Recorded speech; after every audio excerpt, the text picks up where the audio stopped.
Welcome back, adventurers. This week you're in for a real treat if you're particularly interested in the new aluminium Portofino sailing catamaran we are having built in Dubai.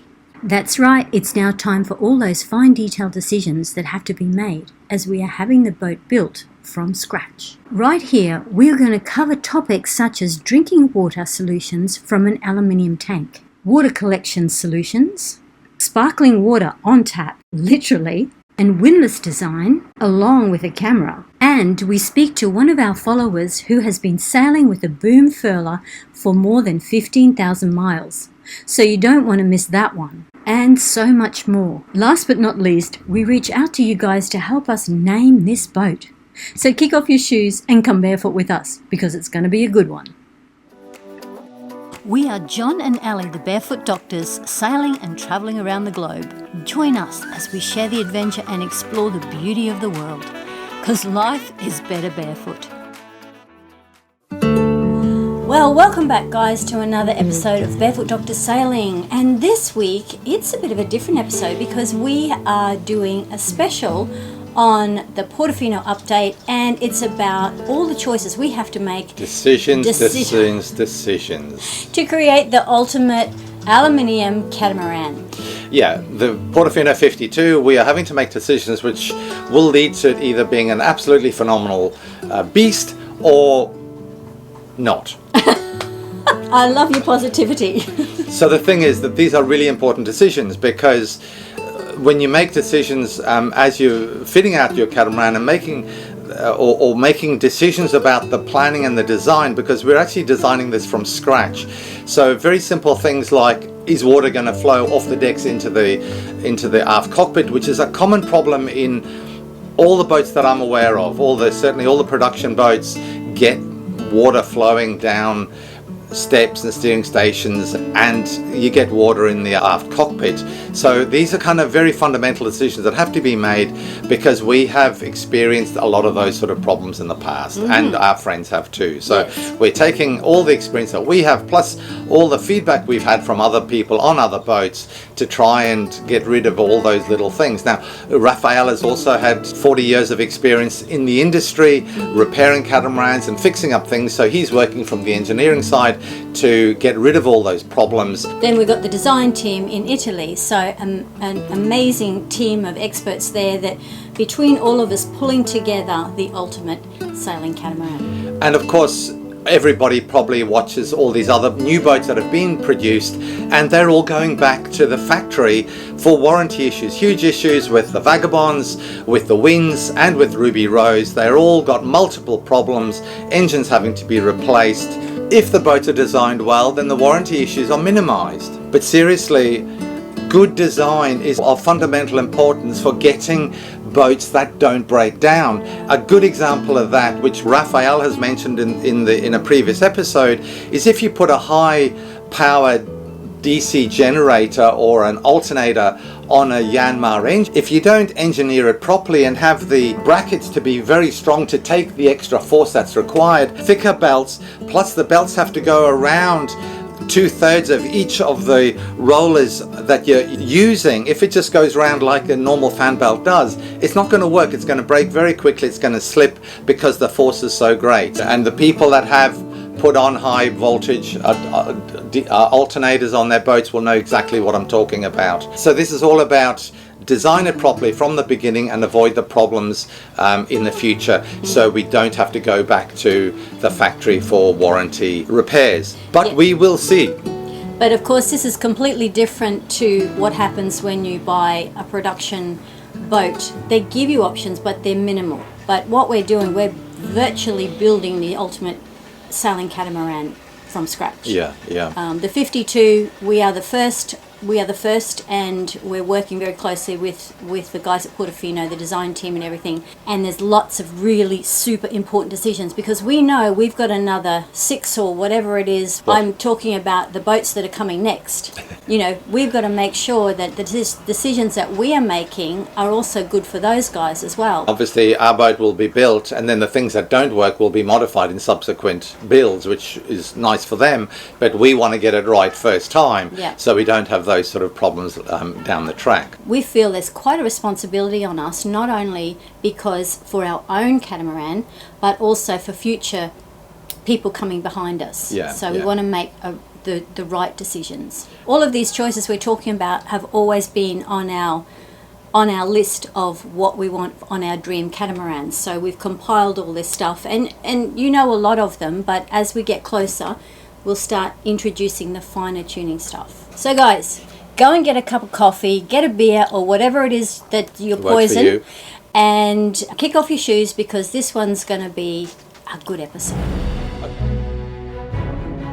So the first issue we're going to deal with is the aluminium drinking tanks, because there is some concern about drinking water coming out of aluminium tanks. For the drinking water, we're going to have plastic, non-BPA drinking water tanks that is dedicated for drinking water only. The aluminium tanks will be in the bottom of the hull, which will store all of the other water, but the only water going into the drinking water container, which is going to be non-aluminium, will be coming from the water maker. So we don't filter water from the aluminium tanks or anything like that. The water goes directly from the water maker into the drinking water tank, and from there it'll go into dedicated taps at the sink and elsewhere. That is where we will take our drinking water from. Also, the fridge freezer that has ice maker will also feed from this drinking water tank as well. So any ice or cold water we get out of the fridge will also come from that dedicated drinking water tank. It will also be filtered as well, but that's a relatively simple matter. But that gets away from any problems or any decisions we have to make about coating the inside of the drinking water tank. Bypass that problem. Okay. Let's talk about something that's very exciting for me, which is never having to buy sparkling water again. Because why? Raphael is setting up a system where we get sparkling water out of the tap whenever we want it. Luxury. I know, it is very luxurious, but it's really great, because when you're a liveaboard, just drinking plain water, even if it's cold, or teas, coffees, whatever poison it is that you have, becomes very bland after a while. So to be able to have sparkling drinking water that you can then add to cocktails or add to any just fresh fruit or anything like that is just going to be wonderful. It's a little bit indulging, I know. And then but honey, you deserve But then there's, okay, well, where do the cylinders come from? How often do they have to be replaced? Where can you get them from? All that kind of thing. We understand these are commercial type cylinders, so they should last a very long time, and they should be easy to get anywhere around the world, but we'll get more details about those in the future. So very exciting, sparkling water on tap. And obviously we're going to have cold water out of the fridge and ice, so that's all very luxurious. In our stand-up fridge, that is. So we won't have to have auto defrosts. We don't have to have an ice maker on the bench and things like that, because I'm very much into the way of Zenish. So I want everything put away as much as possible, so that's behind cupboards or under drawers or whatever, and an ice maker that's in a fridge is perfect. One happy camper. Okay. Next issue we had to talk about is water collection from the roof. We've been talking about this for some time with Rafa. We value Rafa's opinion immensely with all his experience and everything, but we have had to come back to this discussion on and off a bit, because Rafa's opinion is that you don't need water collection. You'll have a big enough water maker. You'll be able to and you'll have plenty of power. You'll be able to have plenty of power, which has always been, always the concern, water and power.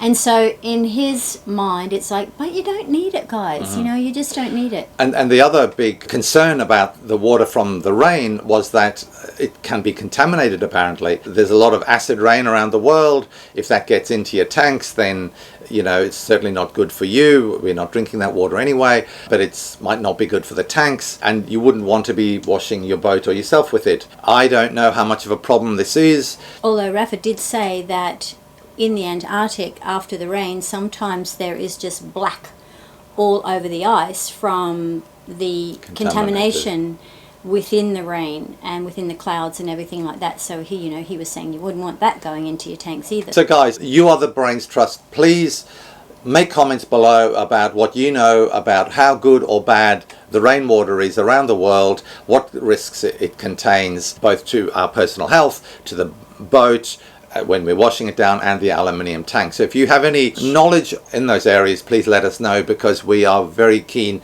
to find out more details. It seems to be a bit of a contentious issue. Yeah, and so while we're talking about the rainwater catchment, as you may be aware from previous episodes, the ropes from the mast will come down to obviously the cabin roof and then go underneath the decks. So all the ropes are away from sight or out of the sun, but of course that means we have channels underneath the deck, which Rafa realized will collect water as well. Automatically, all the water coming down onto the deck will essentially fall into these channels and then flow back towards the steering station. Without the right design, that could cause a waterfall of water coming down towards where you're standing in the steering station and pour all out over the decks, the ropes, and onto your feet. So he's redesigned it so it won't go into the helm station, it will be channeled away, and the water can then be funneled at our desire, either over the side of the boat and away, or into the water tanks if we want to save it. This is a really nice design where it's multifunction. That channel which is taking the ropes will also be part of the water collection system. Of course, there's the other argument, well, if your boat's dirty and it's full of salt and you're collecting water, what's the point? Because you're going to be collecting all the garbage off the boat that you don't want. Well, that is true, but if there's enough rain, you can just let the first lot go, have the boat rinsed and clean, and after that, obviously, you can collect that. Yeah, and that's what you usually do. You usually wait till all the muck is off the boat and you make a decision, either taste the water or have a look at it in a glass and then say, okay, it's good to go into the tanks now. And there's obviously also going to be a filtration system of that water going into the tanks as well. So comment below, guys, if you've got an opinion about this, because we'd love to hear from you.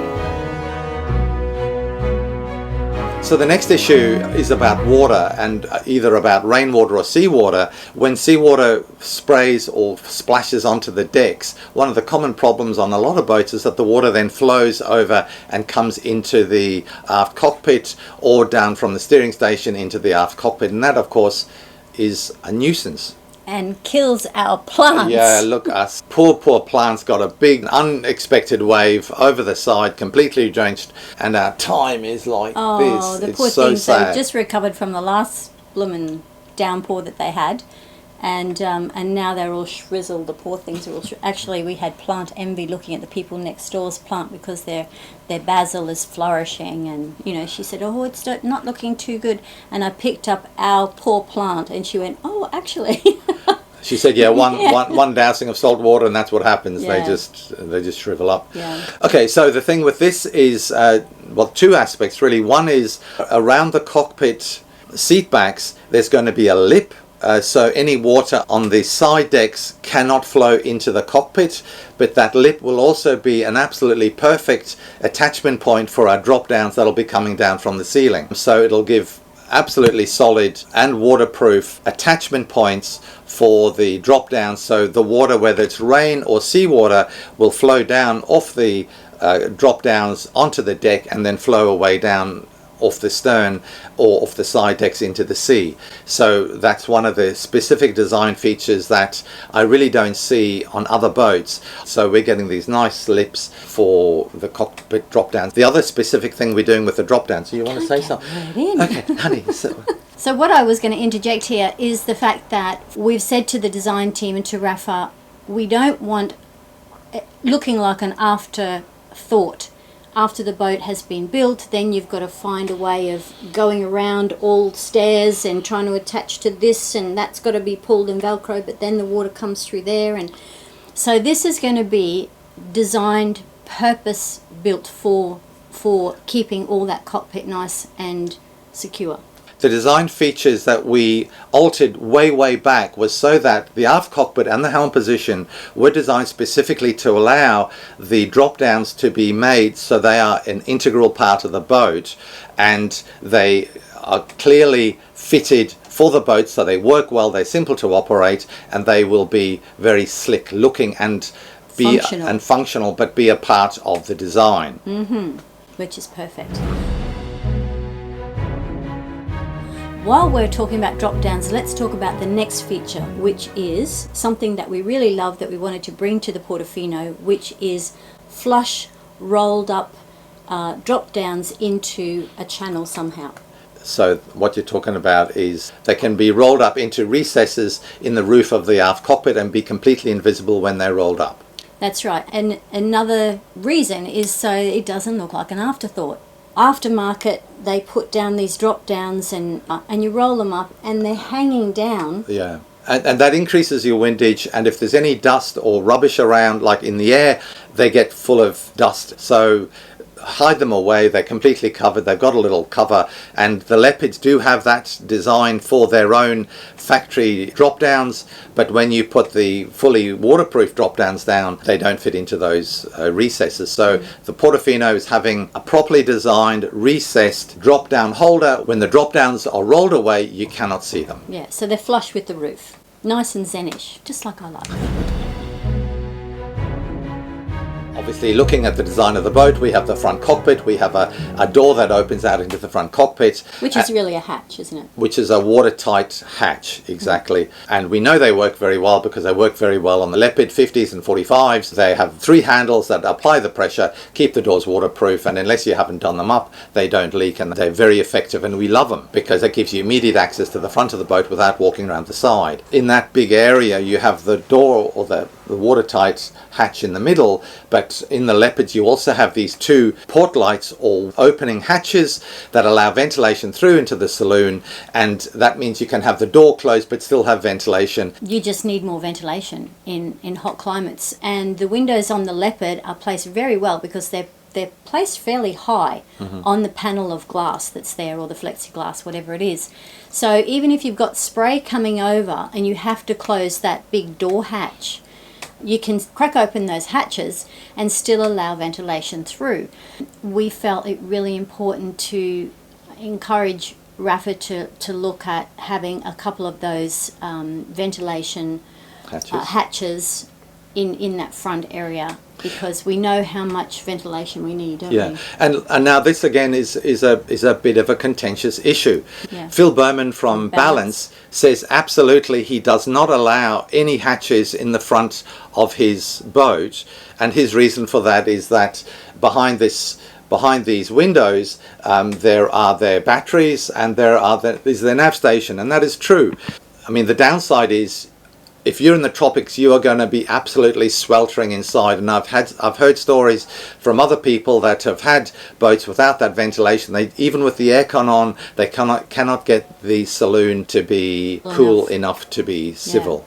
You know, if you have common good practice when you're sailing, before you set off from one location to the next, you go around, you push in your buttons so that the drawers don't pop out, you lock all your hatches, because you never know when there's going to be a gust or anything. It's just good practice. These hatches have 4 latches that allow you to apply compression and make them completely watertight.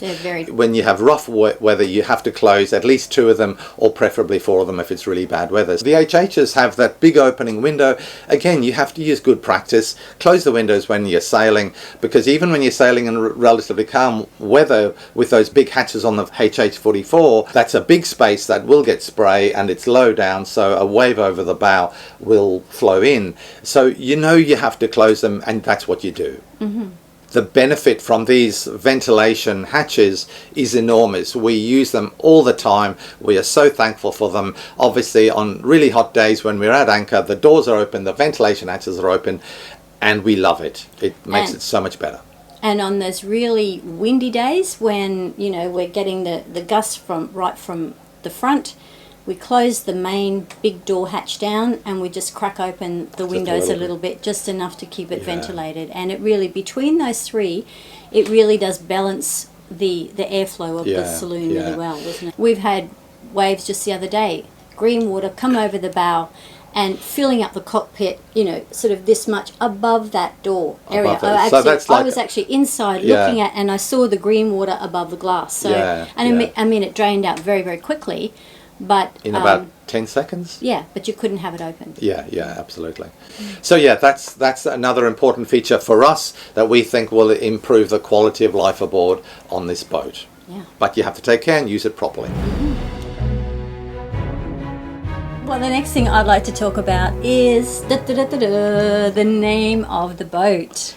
Because, you'd think it would be really easy to come up with a name, and we kind of had this dilemma with Expedition Barefoot, but we knew it was only going to be, sort of a 3-year turnaround, and then she would become somebody else's, so we didn't really want to stamp our name all over it. So we're at the threshold again of coming up with a really amazing name for this aluminium catamaran. So this is one thing on the list that makes no difference to the performance, but guys, we need your help. What are we going to call this boat? And the last time we put it out to the viewers, we got such amazing, really interesting names. So please let us know what you think this new aluminium Portofino 52 should be called. People who know the channel from the beginning know about the dash. We are happy to use the dash, or we may not use the dash. We're not absolutely tied to it. So we are looking at any name that will suit a boat of this class that goes fast. It's an innovation. It's classy. We want it elegant.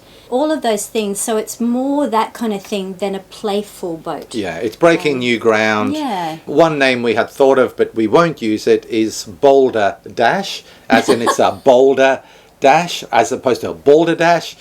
And we can't really use boulder dash because boulder dash, it means rubbish. Yeah. It's a bit of a derogatory term. So but it is a boulder dash for us. Yeah, and it's very appropriate that way. We thought that would have been a really good name because we're taking a boulder dash. Al, one of our patrons, really likes that one as well too. But anyway, please guys, put your comments below what you think would be a great name for this boat, because we need to come up with a name quickly, because we're going to start the process of registration of the boat in advance, and we have to have a name. So over to you guys.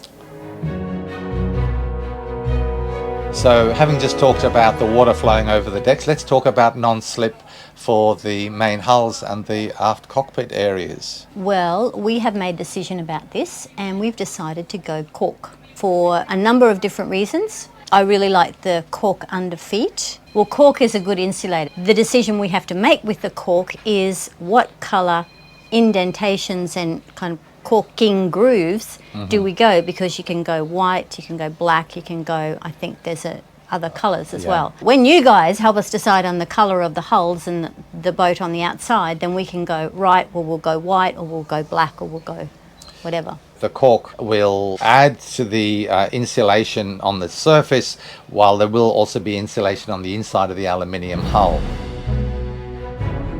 Okay guys, so the next topic we have is the paint colour, and we have touched on this at different times, and we have narrowed the field down, but we still need some input from you guys. So the type of boat that we're looking at is something that is innovative, it's classy, it's elegant, it's fast, it's more serious than playful. It's, the pioneer, it's the first of its kind, hull one. And I think it's got to be groundbreaking. Yeah. So we want something a little eye-catching and ticking all those boxes. So as you probably know, I've been really leaning towards the whole metallic or pearl kind of look, something that's shiny and sparkly, bling, that is a wow thing. But not lolly. So we don't want it to look like one of those pimp me up, cars that you see with the really bright colours that are gaudy and kind of, or I call them lolly, the kind of that you walk into a lolly shop and the brightest lolly blue and lolly pink and things like that. So I don't want it looking lolly coloured. We want some colour in it, and remembering our sails are going to be black. And our mast is going to be aluminium anodised, and the boom is going to be matching, even though it's carbon. That's right. So we are leaning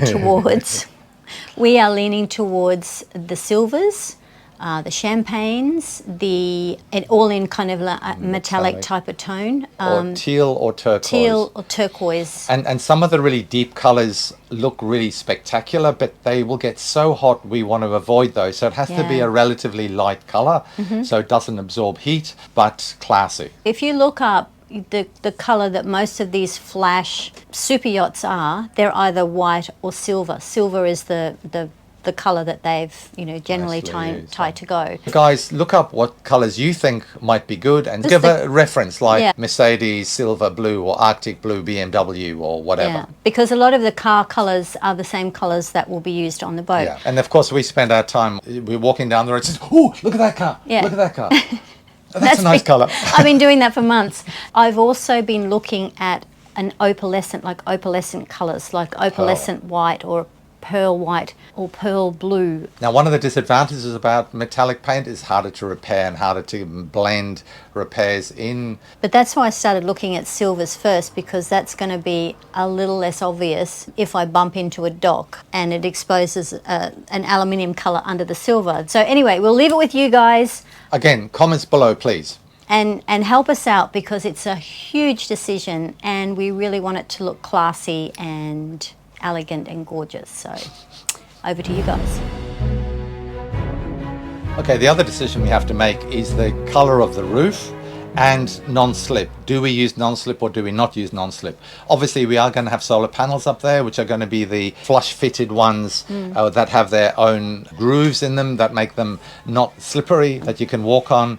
But the areas in between, we have to make a decision about the colour of that, which I think should be a bright white. But do we put a non-slip on that or not? So there's also an option for us around the mast. We're going to have like a safety frame, so that it just gives you that little bit more stability if you're in a bit of a rough sea. The frame is really great, but the question that was posed to us is, are we going to have cork up there as well for some non-slip just around the mast area? Raphael has suggested we put cork around the mast base and inside that safety frame. If anybody has used cork in that situation, please make comments below. The rest of the area, we are thinking about, do we need to have non-slip or not?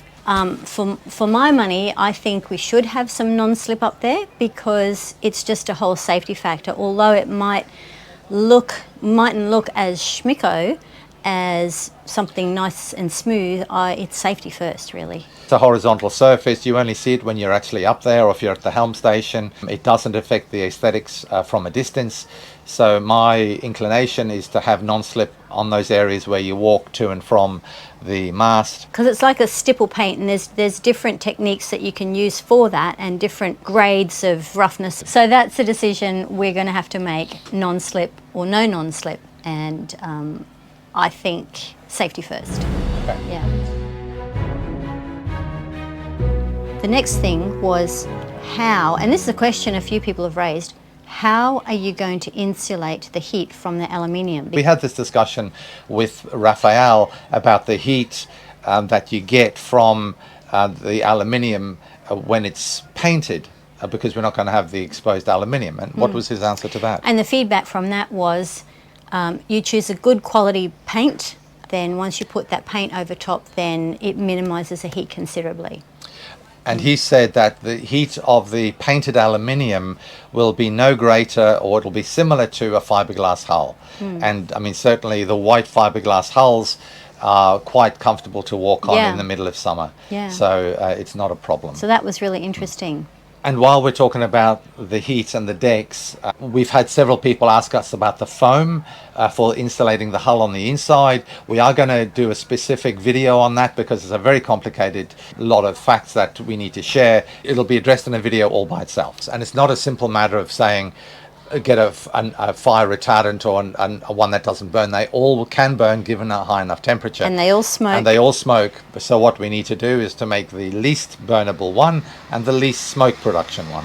So that's, as I say, quite a complicated issue. We'll talk about it later. The other important design feature for any boat... Wait. You're just too good looking. Cut! Sorry, guys. It completely put... Okay. The next really important issue is about the anchor design and how it's going to work. We wanted the anchor to be running the chain undercover, or so it doesn't splatter mud everywhere, and we also didn't want the anchor sitting all on top of the deck, because it potentially would catch spinnakers or ropes and get in the way. So the design feature that Raphael has come up with is a anchor winch where the anchor runs in a track that is below the deck, and most of the anchor winch is below the deck, but the capstan, or the silver round thing on the top of the winch, which can be used for ropes, is exposed. So if we ever want to use that for pulling in a rope, which we use from time to time. We do use it, whether it's a rope off the mast or a rope from an anchor, we can use that cylinder, which is called a capstan, and we can use that above deck. So we have the design now from Rafael, and it's a very deep anchor locker underneath. There should be no castling of this, he believes, so we will test that very thoroughly, and the anchor winch will be undercover. But the other thing we did say to Rafa when I was saying how much it splatters everywhere, he's going to install an anchor chain washer, isn't he? Yeah, he's going to install a spray that sprays, he said, from two sides, automatically sprays. When you're lifting the anchor, automatically water will spray, salt water will be pumped to wash off the chain as it's being pulled up. How good is that? I have seen this on the big ships, on the super yachts and the big ships, where water's coming out down their chains as they're pulling their anchor up. This is going to be automatic, so push a button, the chain comes up, and automatically cleans your chain, the anchor and the chain as well. So another feature that is putting Portofino so far beyond the quality of other normal boats. Just amazing. The other feature that Rafael has offered to put in as well is a camera looking down the anchor chain, so that if you're dropping anchor or raising anchor single-handed from the steering position, you've got the remote control at the steering station. You can look down to see which direction the chain is heading. So as you're pulling the anchor up, you can drive the boat towards the chain, or if you've gone too far, you'll see that it's over the back. You don't need to have a second person pointing, doing the directions of where the chain is. It's going to make me completely obsolete. But yeah, you can sit on the back and drink tequilas. I'll just be the queen. That'll be awesome. Yeah, so that's another amazing feature that will be very useful for single-handed sailors sailing the Portofinos, and we do have several of them actually. So the next topic is rolling boom furler. Going back to boom furlers. Now, we obviously continuously sail our boats around the different areas, and every now and again people recognize the boat and they come up and say hello. Too funny. It's hilarious. And by the way, guys, if you know us and you see us sailing into an anchorage, please come and say hello. We love it. We do. And if you want to chat about sailing or your dreams or our dreams or the boat or whatever, please make yourself known to us, because it does make all this work we do editing the videos worthwhile. If we don't know you watching it, then obviously that positive feedback isn't there, and we think, and also, some people, as the last visitor that came to us said, he doesn't put a message on because he's too shy. And I know there's a few people out there that don't want a message, they just sit and love us from a distance and don't message us. But we would really love it if you did, because it just makes that interaction. You know us, and we would really love to know you guys as much as we can. So. And if you haven't subscribed, guys, please subscribe, because it helps get the videos out to more people. And make comments, because that also makes YouTube think that it's a great video, so they share it with more people. So, and also we get to hear, you're the voice, we get to hear your voice. And if you don't tell us what's good or bad, we have no idea. But back to boom furlers. So Javier came on the boat. He was so happy to see us. He came on the boat, and it was a wonderful little interaction. It was so nice to see a follower who enjoys our videos.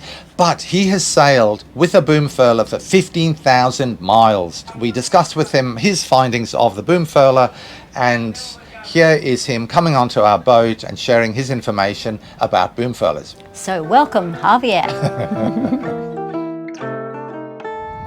Evaristo, what a big surprise! During winter, watching your videos.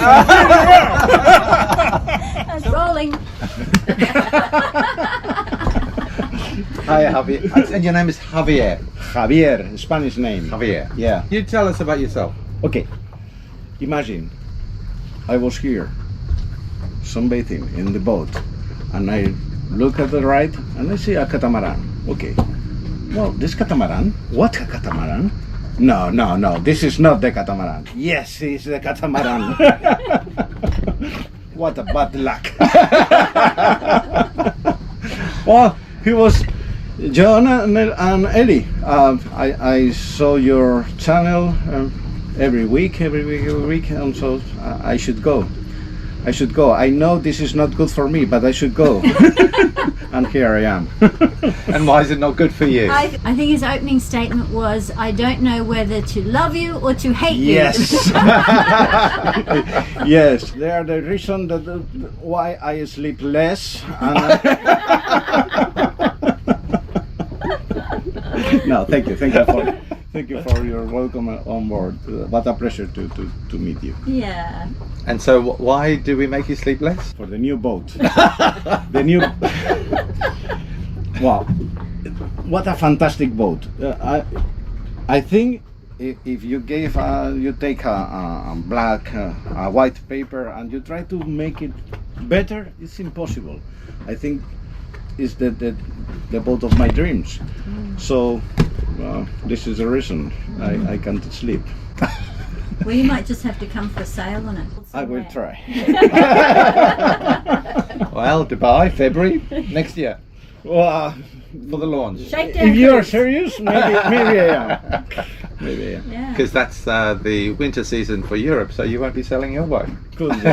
We will keep in contact if my heart is strong enough to do that.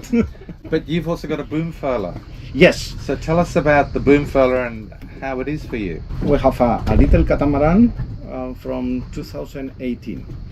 Before that, I have a monofull with a Furler mast. I sell it a lot without any problem. Really, really good. But I know the potential problems if I have a problem with the Furler mast. And I always see that the really, really big and expensive boats, the super yachts, have a boom Furler. If it works for him, why not for us? So we keep some information about 3 different models, and finally the Leisure 4 was a good option. I used to sail a lot alone, Oh yeah. so it was fantastic. Finally, we decide this, and we know that it's a fantastic decision. We sail it around 50,000 miles. 50,000. 15,000 miles in 7 seasons. No problem at all. Wow. Not to repair nothing. Only the head of the sail should be reinforced. Oh yeah. That's all. Okay, so what about if it's rough weather and you're having to reef? Any problems with the boom moving or? Well, we use a bank and we have a lift. Oh, so yeah, okay. So you you have a rope vang or The bank is telescopic. telescopic vang? Okay. Yeah.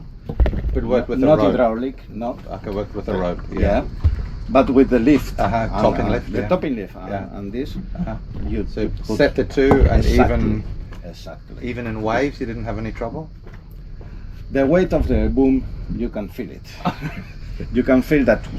Oh, okay. Yeah. But if you take the sheet and the topping Stabilize lift it. and the Yeah, bank, It's it's stable. enough Yeah. because the sail makes something like Okay. this, and no problem at all. Okay. Push the button and Oh, nice. that's fantastic. That sounds great. But it's true. If you need to reef, you should go upwind. Yeah. Okay. That's it. I used to use the engines to go upwind, but I tried to do without engines, and I can do it Right. with the solent yeah. and 35 degrees. Oh, yeah. So you open the traveler Yeah. and you can do it. Yeah. But Yeah. it's more comfortable. Yeah. You switch on the engine. Yeah. That's Autopilot. all. Uh-huh. Yeah, it's 2 minutes. 2 minutes of noise, and Yeah. that's all. Good. So That's good to hear. 15,000 miles and 7 seasons, and you never had a jam. No, And you wouldn't Never. go back, you said. of course. I cannot imagine to sail without this now because it's so comfortable. It's comfortable. It's comfortable to overwinter. It's comfortable to when you go to the anchor, and that's all. It's well protected with for the sun. It's much pretty. A boom without all these ropes and also you don't have to climb up and stuff the sails in the bag and I think it's not only a question of comfortability. I think it's dangerous. So I like the safety aspect. You decide to reef, you don't move over your seat. Click, click, click, boom, poof. Wow. Yeah, well that's encouraging for us because obviously we've never had one before. And I saw that it was an Italian brand. Yeah, Max Spa. Yeah, that made for very big boats. Yeah. He was calling our boat a little boat. Yeah, 52, just a small boat. So, you know, if you don't want to sleep, subscribe.